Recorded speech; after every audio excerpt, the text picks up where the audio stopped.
From Korea to Germany. From Alaska to Puerto Rico. All over the world, the United States Army is on the alert to defend our country, you, the American people, against aggression. This is The Big Picture, an official television report to the nation from the United States Army. Now, to show you part of the big picture, here is Sergeant James Mansfield. Today, we have an interesting and vital story to tell you on this program of The Big Picture. It is a story of blood, bringing life to the battlefield. In a very real sense, it is your story too, for it is you who have given the blood that has helped our combat infantryman in his time of greatest need. But now, to tell you more of this vital story, we take you to the office of Colonel William W. Quinn, where we will hear firsthand from Major Robert Glazier, a combat infantry commander, and then later on from Colonel Charles C. Canada, an Army surgeon. How do you do, ladies and gentlemen? Today we plan to talk about the rifleman's great friend, the combat medical man, or the combat medic.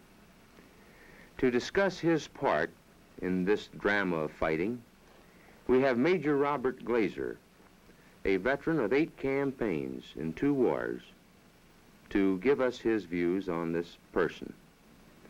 Glad to have you on the blue badge, Major. Thank you, sir. It's a pleasure to be here. By your test green-gray uniform, I see you're in the 3rd Infantry. That's right, sir. Well, where are you stationed particularly? Presently, I'm stationed at Fort Myer, Virginia, sir. Well, part of the outfit is at McNair, isn't it? Fort McNair, Virginia? That is correct, sir. Or that's in Washington, actually. Fort McNair is, isn't Yes, it? sir. What is your job over there? I am the battalion commander, sir, of the 1st Battalion of the 3rd Infantry. Well, a command job is a good one. Yes, indeed it is, About sir. the best you can get. Where's your hometown? I'm from Cleveland, Ohio, sir. Is that your permanent home, or you've been moving around? Well, we've been moving around recently. I guess so. Were you in Korea? Yes, I was. What outfit were you in? I was with the 27th Wolfhound Regiment, a part of the 25th Division. Sir. Wolfhounds, I never heard of them. Well, Should I? yes, indeed, sir. Considered one of the finest outfits that was. Well, I'll assure you I have heard of them, and I hope that you've heard of the buffaloes. Yes, indeed, I have, sir. Well, they're a couple of rough animals. Well, look, Major, what is your particular feeling about this combat medical man? Well, Colonel, I can be very frank about the answer to that question. I have the highest respect for the combat medic. I feel that next to the frontline infantryman comes certainly the combat medic, because in the team that actually is engaged in the fight, the medic is the man that will take care of that soldier should he be wounded. The combat medic, you must understand, is not armed. This individual is identified by a brassard on his left arm with a red cross. He has only his own conscience to guide him. In the event that a man is wounded, regardless of the situation, whether the incoming fire, small arms, mortar, artillery, is still coming in, this man must go forward to that wounded soldier. You've probably seen, in your experience, many instances of heroism and bravery on the part of combat medics, haven't you? Indeed I have, sir. Is there any particular scene come to mind or individual in that connection? Yes, sir, there's one man that will always be remembered by me. A man that I had in Korea that was attached to the company as a medical aid man. His name was Givens, and he was from Detroit, Michigan. I could probably go on for weeks about this individual, but in short, this man, not only in a number of occasions when he had to go forward under fire to a man who had been hit, he never hesitated, not 1 second. His own welfare was never thought about. All he thought about was that wounded man, and that was his job to get to him. I've seen men just like that. Another instance involving Sergeant Givens, which comes to mind, I can recall of times when we'd be pulled off the line and go into a reserve position. Givens on his own would go out and get a pot in which to heat water and then go to each man in his platoon and administer this warm water for the care of the feet of his men, thereby lessening the possibility of trench foot, which of course is predominant in the wintertime in Korea. Have you ever been involved yourself with a medic? That is, have you ever needed any medical assistance? Yes, I have, Colonel. When was that? Well, in 1944, in World War II, on an attack towards Metz, I was wounded by mortar fire. Incapacitated at the time in that it broke both my legs. What seemed a very short time to me at that time, the medics were there, very reassuring, and did everything that they could to take care of me, to evacuate me out of the scene. That's a good feeling to know that, that you're going to have that kind of assistance. Did they administer blood to you, or have you ever had blood administered? Yes, sir. At that time, after I was evacuated from the battle zone in the battalion aid station, Right. I was given some whole blood. Well, I think we have about time for one more question. What is your feeling about having plenty of whole blood and plasma on hand in combat? Well, sir, from a combat infantryman standpoint, I feel that it's always a morale factor. The men in Korea today who realize that if they should be wounded and in the need of blood, that it's down there in the battalion aid station, certainly that has a morale factor. I know that to be a fact. Well, Major, I want to thank you sincerely for coming over and telling us these war stories, if you will, but in any event, I wish you the best of luck. Thank you, sir. And now, ladies and gentlemen, the story of blood. The story of blood in Korea. Blood and bullets.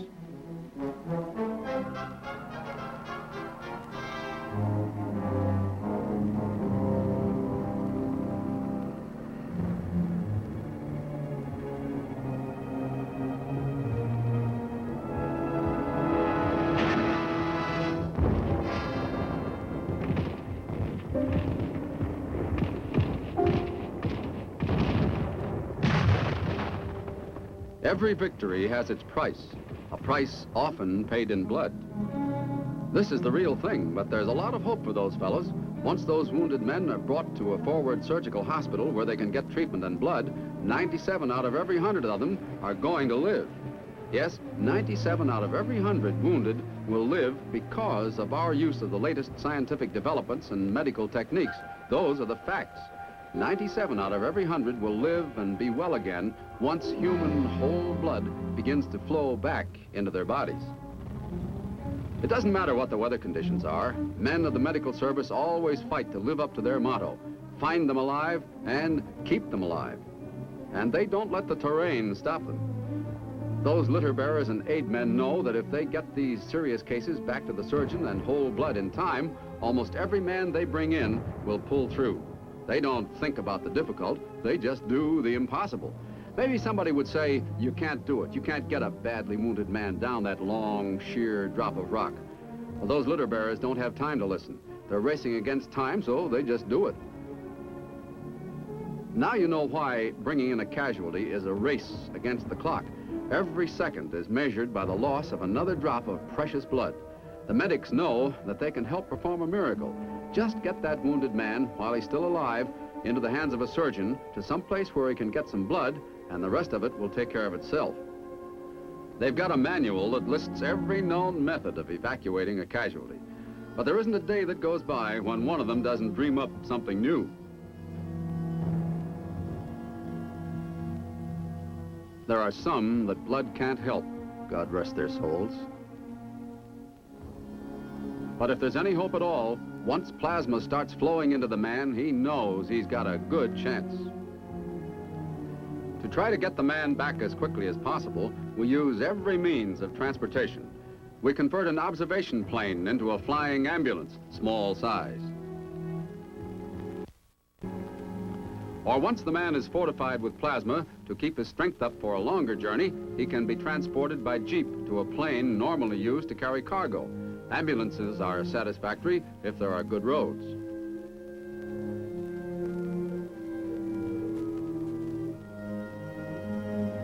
Helicopters, or perhaps we should say heli-ambulances, cut down those life-in-the-balance seconds between the time a man gets hit until he can get to medical care and blood. Sure, it's risky, but the pilot isn't thinking about that. He's thinking about that wounded man and how to save seconds, how to save a life. Here's why 97 out of every 100 come out of it alive and well. Ambulances are alerted and waiting at the field when the helicopter comes in. This takes planning and coordination. It also takes trained men. We've got them.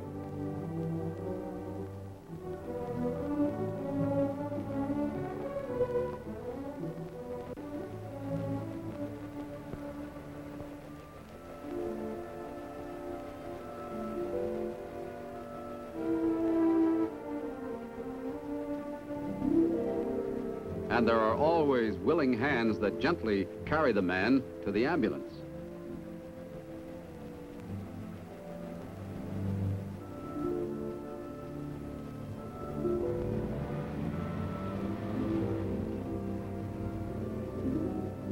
This is one of the many mobile surgical hospitals we've been talking about.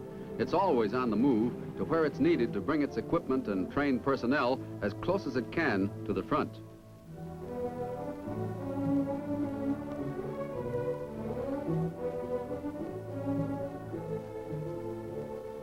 This man is going to make it. He's getting blood.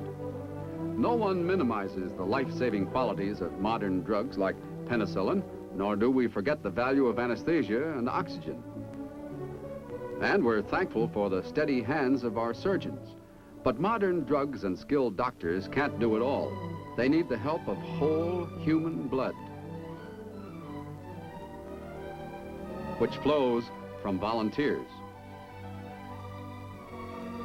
The blood that's performing miracles on the battlefield comes from a great mass of people who want to help an unknown soldier before it's too late. Extreme care is taken before a volunteer is accepted.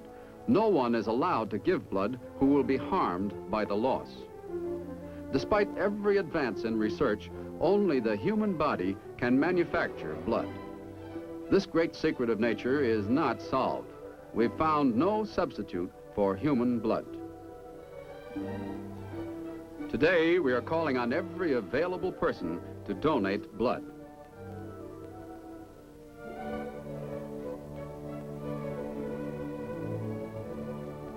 The Armed Forces Blood Donor Program is already underway. It is now part of the overall campaign to obtain blood for immediate use overseas because our supply is depleted. The store in our stockrooms is dangerously low. The taking of blood is carefully handled. Only experienced nurses and trained technicians perform the small amount of medical work required. There is no mystery in blood giving. Now here is the entire procedure. Here is exactly what happens when you give blood. First, forms are filled out with your name, organization, and address. This is required if it's necessary to trace a bottle of blood back to its source. Next, you receive a medical examination. Temperature is taken and blood pressure is examined. At the same time, there is a brief review of your medical history. A small specimen of blood is withdrawn for the purpose of blood typing.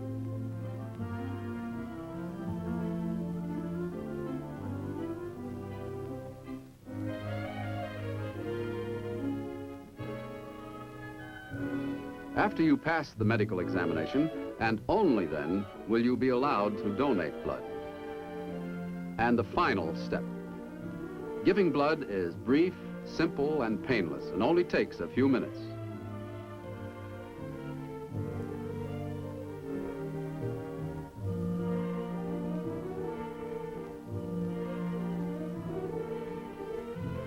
After you have given blood, there is a period of rest. This is followed by refreshments. And that's all there is to it.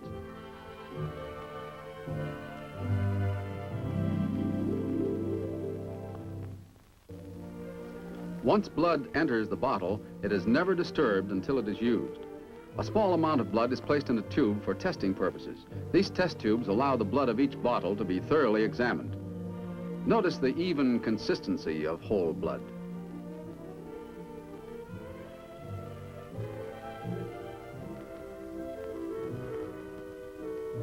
To simplify the tests, the tubes are placed in a centrifuge for the purpose of separating serum from cellulose substances.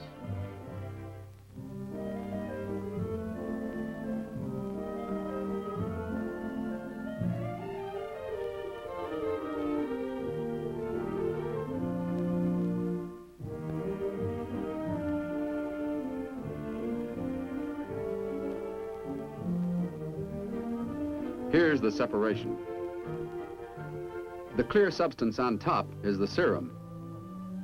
After the tubes have been thoroughly tested for blood type and RH factors, all usable blood is stored in a refrigerator while waiting shipment. Because of our developments in the methods of storage, blood banks are able to keep whole blood far longer than ever before. Whole blood is never wasted. If it is kept beyond a normal period, it can be broken down into plasma and other component parts, which can be stored almost indefinitely. Extreme care is taken during the shipment of blood. It must be properly packed in ice and maintained at the low temperature so necessary to keep it in perfect condition. The Red Cross is an agency through which the Department of Defense collects blood. All blood donated to the armed forces through the Red Cross immediately becomes the property of the armed forces. The Red Cross is well organized. It is staffed with experienced, competent nurses and technicians and has the ready facilities for fast shipment. Every person who works on the transportation line moving blood to the men at the front works with the same urgency and speed as litter bearers do in carrying the wounded soldier to an aid station. They are also racing against time.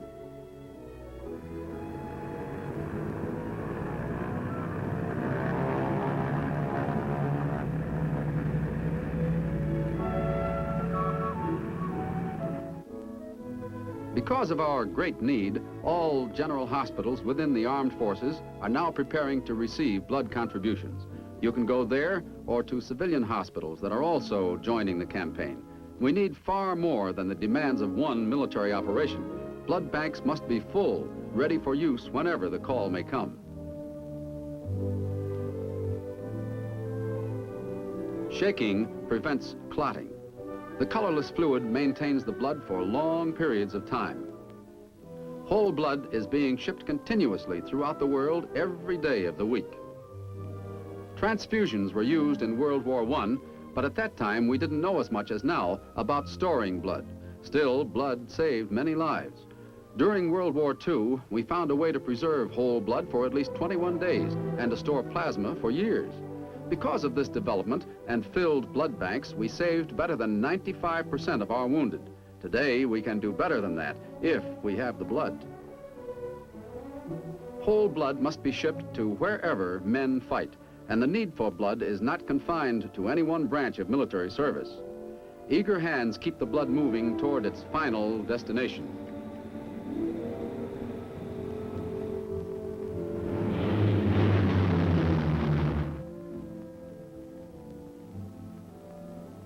The wounded serviceman. Anyone wounded receives the life-giving qualities of this magic fluid.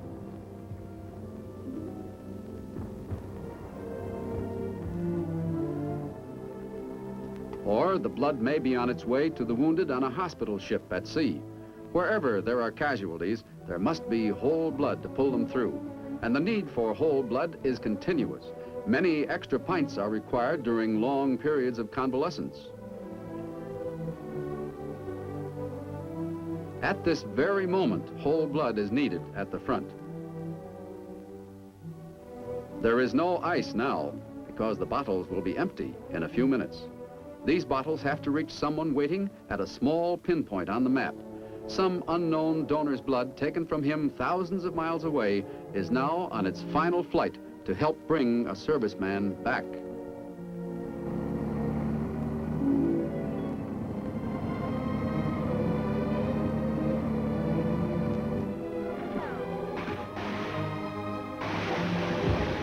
the medics are doing their job,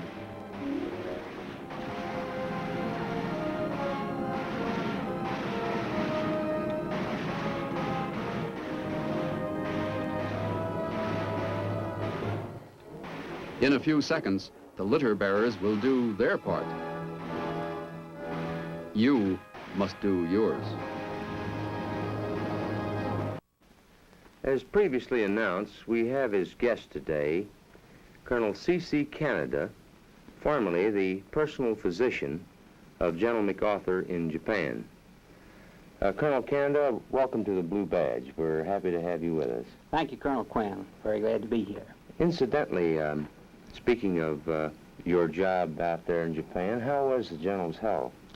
His health was excellent, Colonel, and during the 3 years that I was with him, I saw him professionally only once. That was just for a slight head cold. Pretty good shape, wasn't He it? certainly was.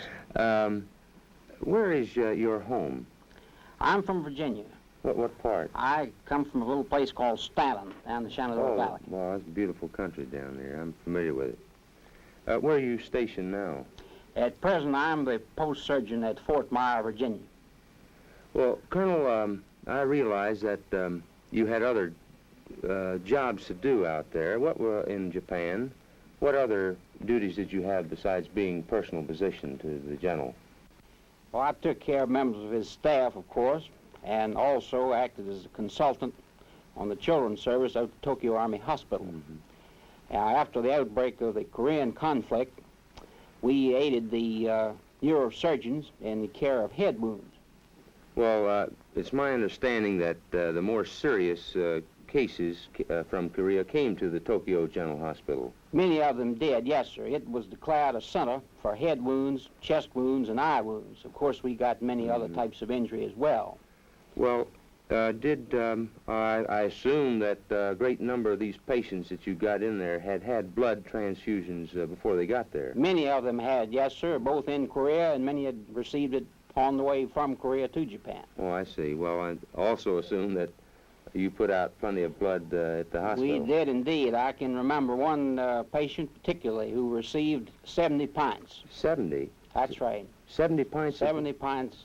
What is the capacity of the human body in pints? The average normal adult has anywhere from 12 to 13 pints in his entire body. Well, you really poured it in him, all right. Yes, sir. Let me ask you this. In general, how is blood handled in the Far East Command? Blood is flown in, usually landed some of the fields in and around Tokyo, where it's distributed to hospitals and throughout Japan, and then, of course, a goodly supply of it is sent forward to Korea, where it's also distributed to the various medical installations there. Colonel, in that connection, I've often wondered what the real, or the basic difference, I'll say, is between plasma and whole blood. You hear them used back and forth again. Plasma is a liquid part of blood from which the cells have been removed by a process of spinning it down very much as you separate milk from cream in a cream separator. Plasma, of course, has the advantage that it can be dried and stored for a period up to 5 years. Whole blood can only be preserved for approximately 21 days.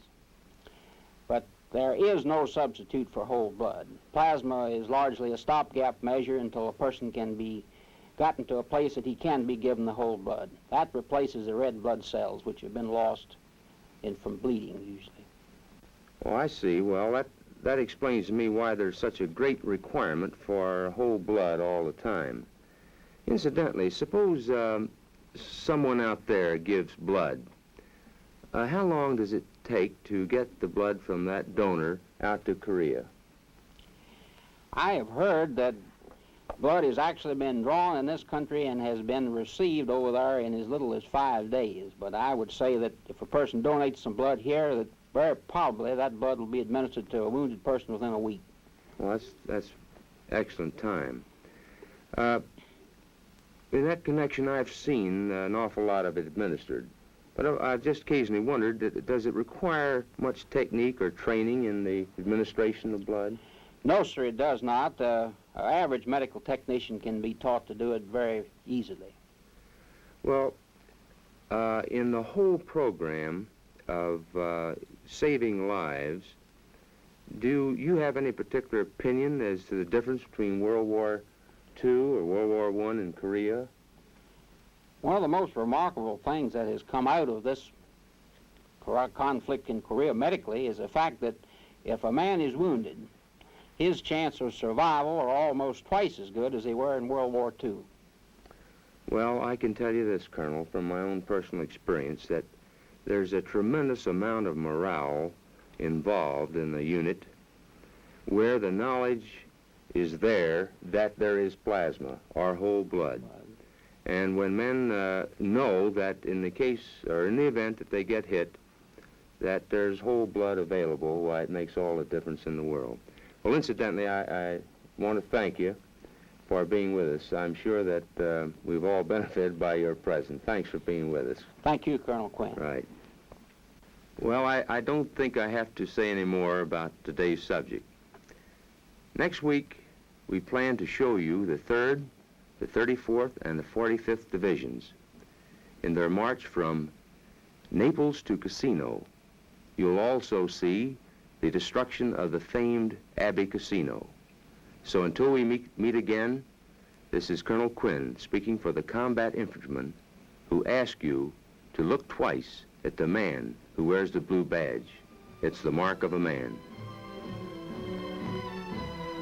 The Big Picture is a weekly television report to the nation on the activities of the Army at home and overseas. Produced by the Signal Corps Pictorial Center. Presented by the U.S. Army in cooperation with this station. You can be an important part of the big picture. You can proudly serve with the best equipped, the best trained, the best fighting team in the world today, the United States Army.